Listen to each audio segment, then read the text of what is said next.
All right, well, let me go to Talib, man, because I know we can go on and on about this. But Talib, well, let me put it this way first, because we were posting like all of the source reviews on our social media, and I guess Talib saw that we posted, the 3.5 that Black Star got in the source, and so he posted on his social media and responded to, I guess, how they felt slighted by the Source magazine's review. Talib says 23 years ago today, Mos Def and Talib Kweli, our Black Star, dropped on Rockets Records. Remember how much weight we used to give these Source mics? He's right. We used to give them a whole lot of weight. Shout out to Abiki Solomon. Yes, we've known each other for at least this long. I remember being annoyed at the 3.5 mics from the editor at the Source that the editor of the Source gave us. Excuse me. I think time proved them wrong. In my opinion, it was a case of the gatekeepers in the industry trying to keep us in our place. Today, I'm grateful for this. It inspired me to keep going and growing. That's interesting that he said they keep going and growing. I guess as an individual, because Black Star did not continue to go as a group. So I'm going to do a little quick contextualization of how I feel about the Black Star album. Okay. In terms of where I would rate it a 4, and I would rate it a 4 very comparable to the manner that we rated Hitler Wears Hermes, the side A of 4. The stuff on there that's great. Oh, it's really, really great. And the rest of the stuff is moments, and the MCing and stuff is there. It's just a really dope project at the end of the day. So did it deserve a 3.5? No. But is it a 4.5, 5? No. It's a really dope 4. What were some of the misses on there, you think? Did you like Astronomy, Eighth Light? It was dope. That's what I mean. That's a solid record. I didn't think it was brilliant or breathtaking, though. And so let's go to this. For as great as they are as MCs, didn't they both sound better on their projects that followed up after this album without each other? Yeah, I think Train of Thought really leaves this one in the dust. I think...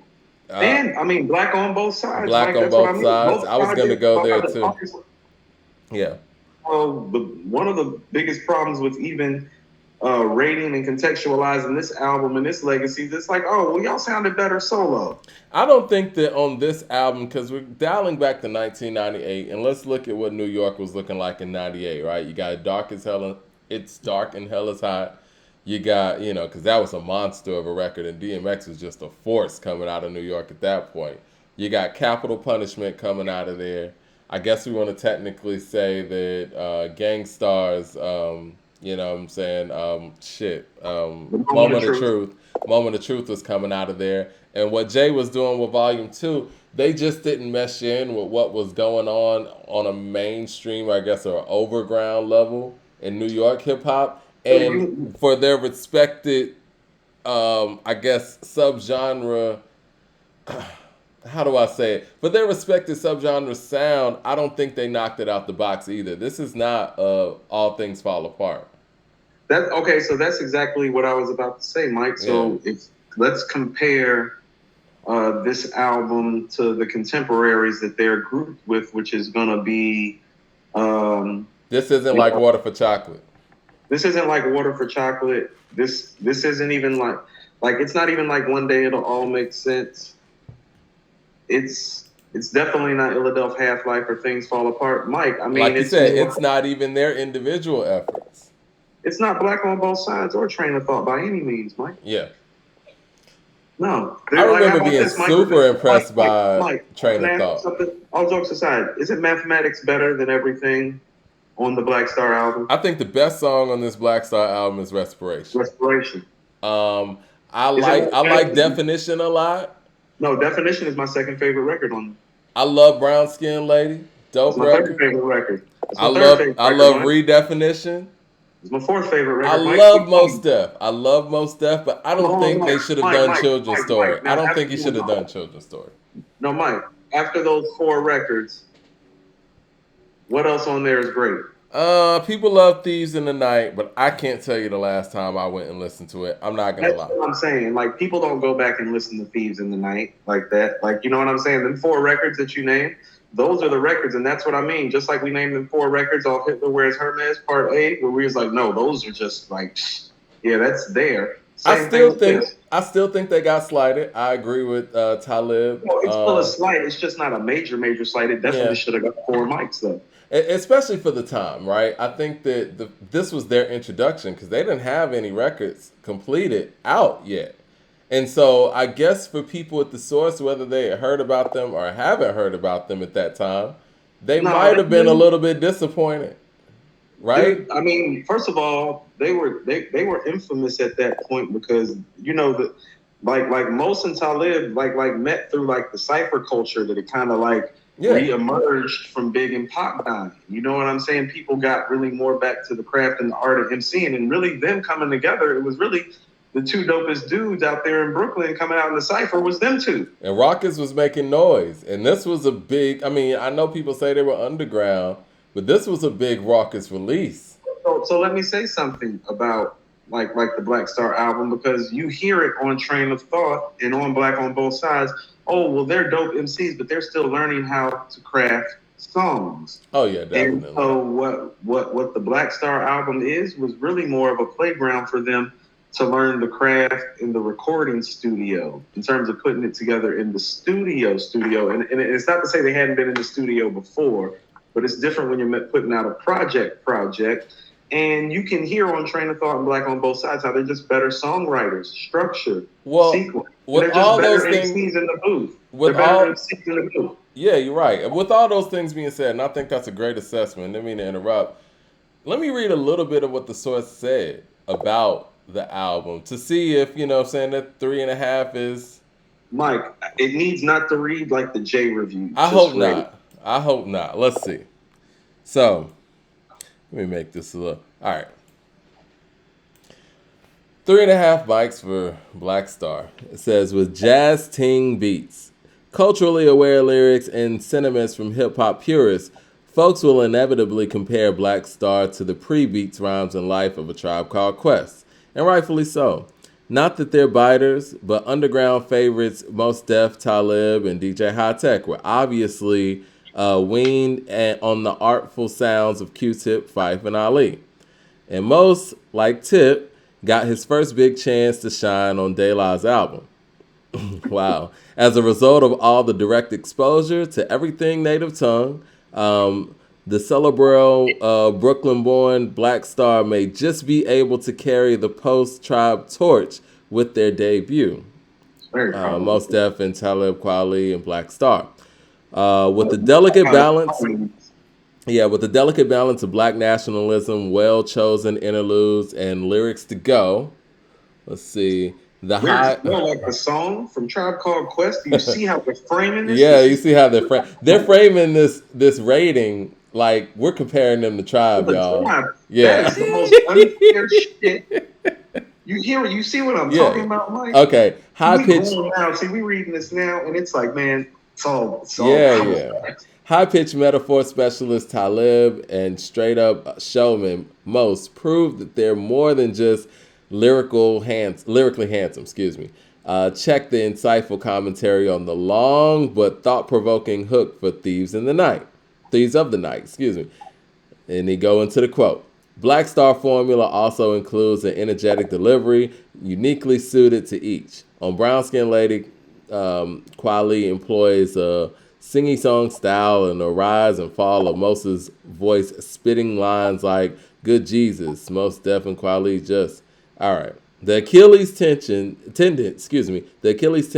that might slow up the Black Star spirit is the winner circle, may be tendency referred to as classic beats and songs. Not the B-boy. I was gonna say that. B-boys will be B-boys, children's story, and the aforementioned definition are musical efforts. But for the borderline self-righteous, Mos Def and Talib Kweli included three rehashes on a 13-track LP, seeming like copping out. Despite the irritant, Mos Def and Talib Kweli's Black Star proved something for everybody underground to the overground and maintained some of the joyful noise hip-hop lost in its demise of A Tribe Called Quest. This whole review is pretty much about A Tribe Called Quest. Okay, so the writer's going through a thing. He definitely grew up on a Tribe Called Quest and is missing and is hating the fact that the Tribe Called Quest has just dropped the Love Movement, which is by far their weakest album, and he's definitely hurt by it. Or she, like I don't know what's going on, Yeah, Mike. That's she. a tribe. That's damn near a Tribe album review. I don't think I've read a review. You know what? We need to go back and read some of these source reviews anyway. I don't think I've read a review that really talked about a whole nother act and a whole nother artist that much. Were they doing that a lot in the source with their reviews? I don't know. I know when they gave Liquid Swords 5 mic, they said this cements Wu-Tang has a definite place in hip-hop history. I was thinking, that's funny, y'all ain't handed them 5 mics yet. Mm, mm, mm. You understand a Wu-Tang project hasn't gotten 5 mics, Mike? That's interesting. Yeah. They at least got 3 of them. This should Listen be to what I 3. just said. Listen to Yeah. what I just said. Not one Wu-Tang project The Purple has Tape's 5. mics. No, the Purple Tape is 5. Enter the Wu-Tang is 5 mic. Liquid Swords is 5. Supreme Clientele is 5. You can make a case that Iron Man is 5. Why do you think that is? Ass down. Ask them. Okay. Shit. All right. I think that's a great Oh, man, I segue still want to into. know. Let's. I want to know. That's a great segue into us talking about the Supreme Clientele too. What do you think about the possibility of Kanye West and Mike Dean producing Supreme Clientele 2? What do you think about that news? I think February is a long way away in hip hop world. I think that was the biggest thing that stuck out for me. They said it was going to be released February 2022. How long released, or they're going in the studio February? Like released in February? No, they were saying it's due for February 2022. I took it as that's when the release date is. Language sounds very ambiguous. But see, when you put out a release date that's that far, anything can happen, right? Like, You know who we're talking about. yeah, on all levels. I mean, if We it don't know. happens, great. I'll put it this way. In a vacuum, if it happens, I think that would be incredible. I think that Kanye West is probably the best person for the job because he's a fan. We know what Kanye can do when he's locked in. And I think that their connecting point might be the new God Flow, where he took that whole Mighty Healthy sample from Supreme Clientele and, you know what I'm saying, threw Ghostface on there as well. So with all those things, I'm really, really good with the selection of that. Hope that really works. Hope it happens. But, you know, I'm not going to get my hopes up until I see it. Definitely not going to get my hopes up, but potentially excited about this, Mike. When Yeah. I heard the production on the blueprint, I was like, well, that's some Wu-Tang shit. Mm-hmm. Yeah. Like in terms of like the soulful samples and some of the loops and the beat breaks and stuff, I was like, okay. And so because of the blueprint, that has me excited potentially because Man, fuck the Blueprint Daytona. No, I mean because what he did for Push is different because what Ghost like what Ghost does well, like fits into what Ye did on the blueprint. Okay. Production-wise. I was That's what gonna I'm trying to say, say. like, some of those songs on Daytona I could hear Ghost over, honestly. I mean, it's Ghost, so I mean, you know. Yeah. Yeah. Everybody in the chat saying they can't wait. Miss Mo says that Ghostface in their top 5. Can't wait for that. But if That it's might not be a perfect, nice- the critics better critique that album the same they did the Nasir. That's real. But we already know that the critics got something against I'm going to Nas. tell you right now that Kanye and Ghost pairing for an album is a better pairing creatively and artistically than Kanye and Nas. Oh, definitely. And like I said, you know that Mike Dean and Kanye are fans of these guys as well. So, all right, I want to go back to something you just said, though, and I'm just thinking about this, man. You're telling me that Supreme Clientele, Only Built for Cuban Links, Into the 36, and Liquid Swords got the same rating or below as Jay-Z's Volume 2? Okay, so Enter the Wu-Tang got 4.5. Same as Volume 2? Takal got 4. Mm-hmm. Return to the 36 Chambers got 4. Purple Tape got 4.5. Liquid Swords got 4. Iron Man got 4. Capadonna's The Pillage got 3.5. They got scary and didn't even rate Wu-Tang Forever. They just talked about the album because they were scared to rate it. That was some scary shit they did. And I forgot they did that. Supreme Clientele got 4.5. I'm sorry. There's no way in the world you can listen to Supreme Clientele and Only Built for Cuban Links. And let's just throw in another one like Chronic 2001 or Doggy Style and say that Volume 2 is on that level. See, this is why people felt like they had New York and East Coast bias in those love. I don't know why Wu-Tang doesn't get that same consideration as some of the other figureheads. What Eminem say? 4.5 or 5 means you Biggie, Jigga, Nas, or Benzino. See, I don't even think you realize. I mean, that's what it seems like. It's like they already got on their mind who they're giving 4.5 to. Mike, enter the Wu-Tang. Only Built for Cuban Links. Supreme Clientele. Mike, they had the audacity to give Liquid Swords 4 mics.